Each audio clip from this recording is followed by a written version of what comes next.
మంత్రి కొండా సురేఖపై క్రిమినల్ చర్యలు తీసుకోవాలని కోర్టును కోరారు హీరో నాగార్జున. మంత్రి చేసిన వ్యాఖ్యల వలన తమ కుటుంబానికి పెద్ద డ్యామేజ్ జరిగిందని కోర్టులో వాంగ్మూలం ఇచ్చారు.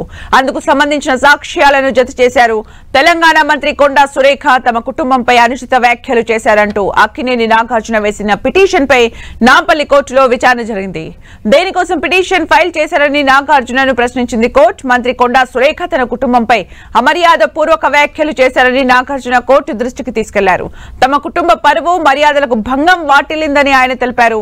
మంత్రి హోదాలో ఉండి తన కొడుకు నాగ చైతన్య సమంత విడాకులపై ఆమె చేసిన వ్యాఖ్యలు అభ్యంతరకరమన్నారు.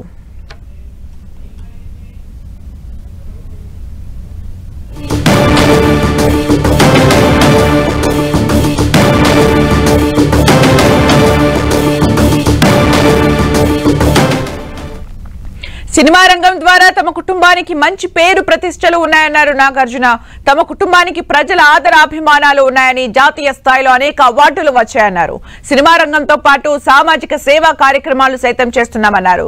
తమ కొడుకు విడాకులు మాజీ మంత్రి కేటీఆర్ వల్ల అంటూ మంత్రి సురేఖ అసభ్యకరంగా మాట్లాడారని కోర్టుకు తెలిపారు. అలా మాట్లాడడం వల్ల తమ పరువు ప్రతిష్టలకు భంగం వాటిల్లిందని కోర్టుకు విన్నవించారు నాగార్జున.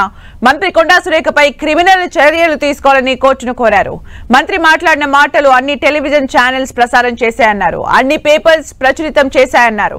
ఆమెపై చర్యలు తీసుకోవాల్సిందే అంటూ కోర్టుకు తెలుగులో తన వాగ్మూలాన్ని తెలియజేశారు నాగార్జున వెంట కోర్టుకు ఆయన భార్య అమల, తనయుడు నాగ చైతన్య, సోదరి నాగ సుశీల, మేనకోడలు సుప్రియ యార్లగడ్డ కూడా హాజరయ్యారు. సాక్షులుగా కుటుంబ సభ్యుల స్టేట్మెంట్ కూడా కోర్టు రికార్డ్ చేసింది.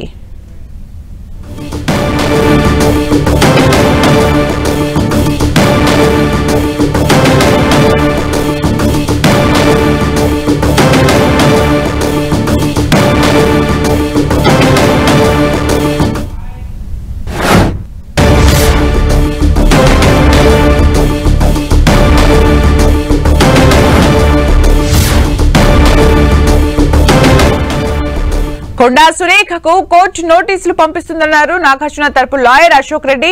ఇవాళ నాగార్జునతో పాటు ఒక సాక్షి స్టేట్మెంట్ ను రికార్డ్ చేశారని లాయర్ అశోక్ రెడ్డి తెలిపారు.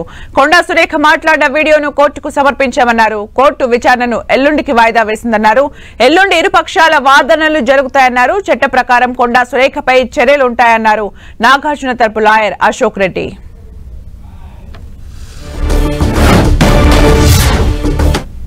స్టేట్మెంట్ ఆఫ్ నాగార్జున గారు అండ్ సుప్రియ స్టేట్మెంట్ రికార్డ్ చేసినారు. ఫర్ కన్సిడరేషన్ 10th అడ్జర్న్ అయిందండి.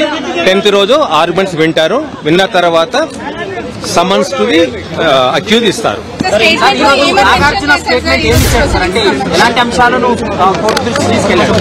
ఏదో డిఫెమేటరీ స్టేట్మెంట్ కొండా సురేఖ గారు ఇచ్చారు కదా, ఆ statement his family reputation damaging statement ఇచ్చినారు. దానికి గాను డిఫమేషన్ కేసు ఇచ్చినారు.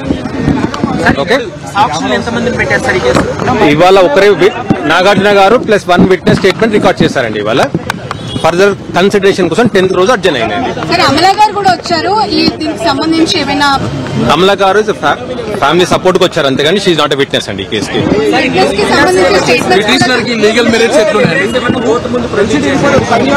వీడియో అయితే ఆమె స్టేట్మెంట్ ఇచ్చిందో ఆ వీడియో ఫైల్ చేశారండి కోర్టులో. ట్రాన్స్క్రిప్ట్ కూడా ఫైల్ చేశారు. On 10th, if the court is satisfied that the criminal case is made out, court will issue first notice, pre-cognizance notice issue చేస్తారు. పిటిషనర్ కి లీగల్ మెరిట్స్ ఏమున్నాయి? లీగల్ గా మెరిట్స్ కోర్టులో statement criminal defamation అండి. అది criminal defamation తో case వేసినారు. If it is proved she has to face consequences, punishment ఉంటుంది దానికి. స్టేట్మెంట్ లో నాగార్జున గారి డిమాండ్ ఏంటి? ఆమె మీద క్రిమినల్ కేసెస్ తీసుకోవాలని ఏం చెప్పారు? ఇది క్రిమినల్ డిఫమేషన్ కేసు అండి. Statement which is defamatory nature, damaging his reputation and his families reputation, criminal case వేశారు, పనిష్మెంట్ కోసం వేశారు. కోర్టులో ఇలాంటి కేసెస్ ఎంతవరకు నిలబడతాయి అనే క్వశ్చన్ మార్క్ బయట చాలా మంది నుంచి వ్యక్తం అవుతున్నారు. When the statement is defamatory in nature, damaging the complainant's reputation, prove అయినట్టే కదండి. She did not dispute her statement. As long as she is not disputing her statement, it stand proved today. As on today. Okay, thanks. Order pass చేశారా case చేయమని?